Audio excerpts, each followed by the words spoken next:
Silenzio.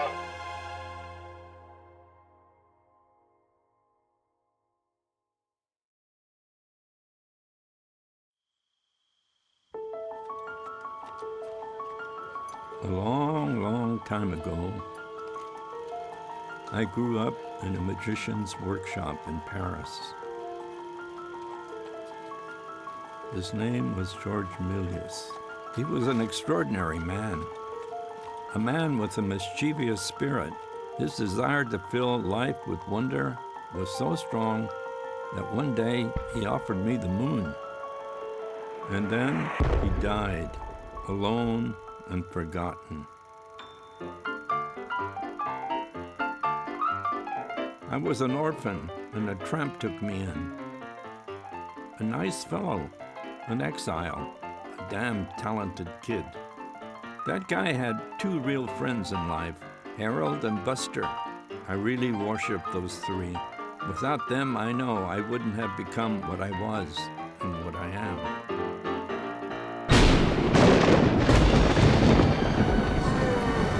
They prepared me to confront my fears. They even taught me how to take pleasure in them.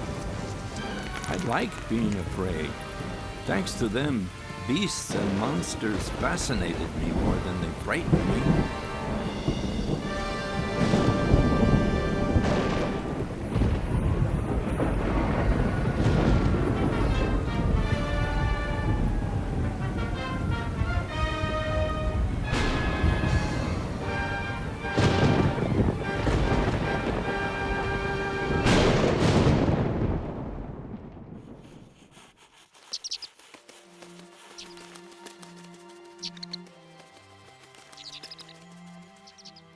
I never forgot what the old Parisian magician told me.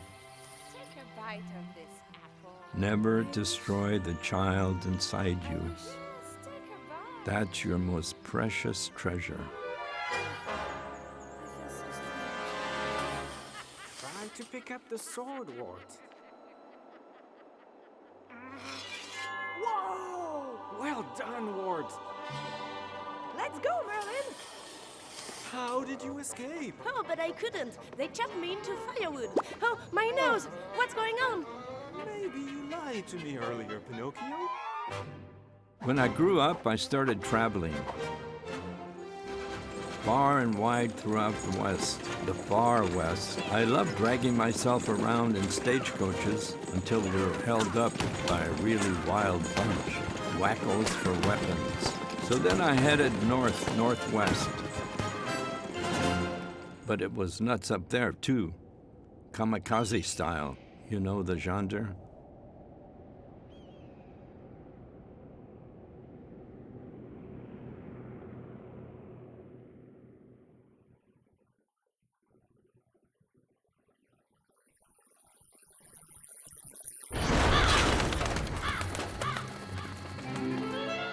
Anyway, in a frenzy, I hit the road for Oregon. That's where I met Alfred. He was living in an isolated motel beside a road, surrounded by strange birds.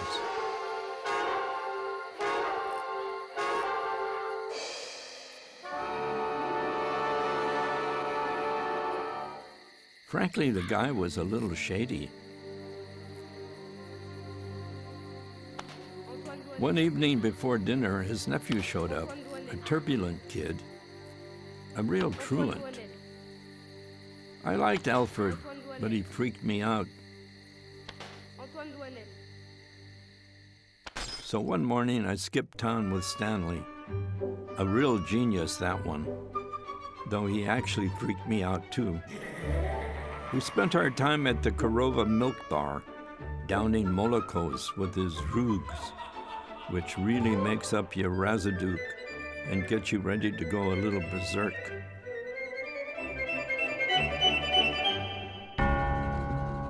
Then one day Stanley and I ran into this big guy, went by Sergio. With him, time stretched, and stretched like gum that ends up snapping back into your face. After that, I finally left the West to go to the big city, the one and only. And of course, I met a happy flock of freaks there, too. A crackpot cabbie, some totally strung-out ghost hunters, a man who was a bat, a gangster in a tux, and a very edgy boxer, the Bronx Bull they called him. I've always dreamt of 12 rounds between him and the short guy from Philly, the one with the eye of the tiger. What's obvious is that neither one of them could have gone up against my Japanese warriors. Their swords are fearsome, and even more when it's a woman who uses them.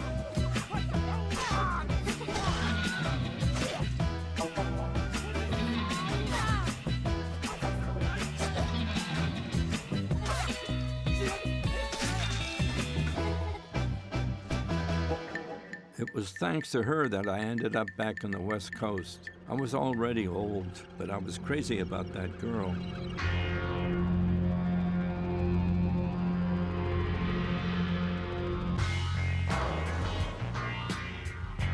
She introduced me to bowling, made me read comic book detective stories, and had me drive the hairpin turns in the hills above Los Angeles.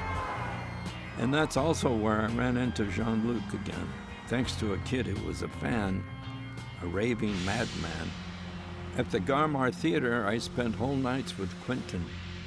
We delved into my old memories, of Jean-Luc, of course, but not only. I saw my life pass before me in there. There was old Orson and his sled, Humphrey in his trench coat, Reverend Powell and his tattoos, John and his can-can, Moses and his tablets. My uncles were there too with their guns.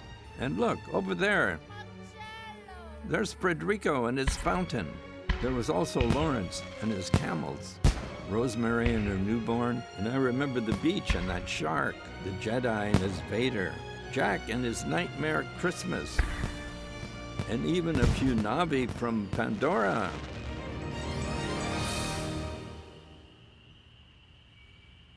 I'm tired now sometimes. I've experienced so much. I'm old, and some people say I'm already dead. Yet I have the sweet impression that my life just keeps going back to the future. Don't you agree, Marty?